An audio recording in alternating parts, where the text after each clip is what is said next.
ઉત્તરાયણમાં ઇમરજન્સી કેસમાં વધારો થવાની શક્યતા જોતા ઇમરજન્સી ટીમ સજ્જ છે। સમગ્ર ગુજરાતમાં ઉત્તરાયણ પહેલાથી જ તૈયારીઓ શરૂ થઈ જતી હોય છે। બજારમાં લોકો અવનવા પતંગ અને દોરી ખરીદતા નજરે પડતા હોય છે। આ તૈયારીઓ વચ્ચે 108ની ટીમ અત્યારે હાલ સજ્જ બની ચૂકી છે। દર વર્ષે ઉત્તરાયણના પર્વમાં ઘાયલ થવાના બનાવોમાં શહેરી વિસ્તારોમાં 40થી 50% વધારો જોવા મળતો હોય છે। સમગ્ર ગુજરાતમાં 35થી 40% વધારો થતો હોય છે। ગત વર્ષે 108ની કામગીરીમાં અંદાજે 25થી 30% વધારો જોવા મળ્યો હતો। આ વર્ષે ઉત્તરાયણમાં ઇમરજન્સી કેસમાં 30% વધારો જોવા મળે તેવું અનુમાન છે। ઉત્તરાયણના બીજા દિવસે 20%ની આસપાસ આ શક્યતાઓ જોવાઈ રહી છે।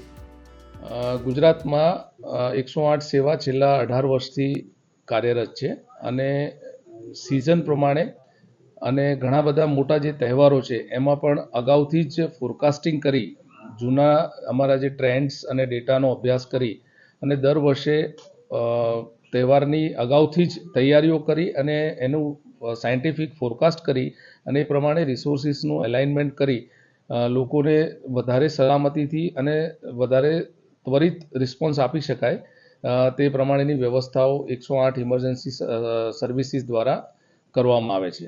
આ વખતે ઉત્તરાયણની વાત કરવામાં આવે તો ઉત્તરાયણનું પર્વ ગુજરાતમાં ખાસ કરીને પતંગ ચગાવવાની એક પ્રથા હોય છે, જેના કારણે ધાબા પર લોકો વિશેષ પ્રમાણમાં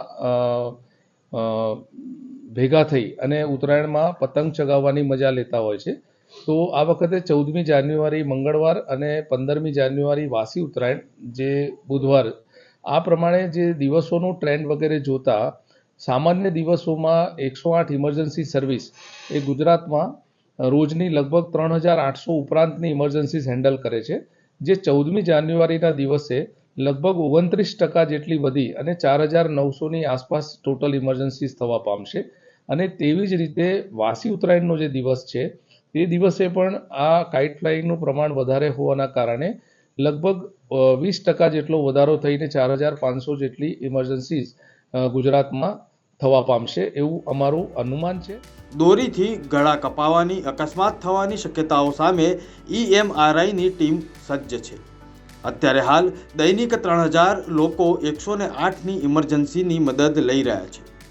દર વર્ષે ઉત્તરાયણના દિવસે EMRIને 4000થી વધુ કોલ આવવાનો અંદાજ હોતો હોય છે। ઉત્તરાયણના દિવસે સામાન્ય રીતે વાહન અકસ્માતની શક્યતાઓ પણ વધુ જોવા મળે છે। સૌથી વધુ કોલ અમદાવાદ, સુરત, રાજકોટ જેવા જિલ્લાઓમાંથી આવતા હોય છે।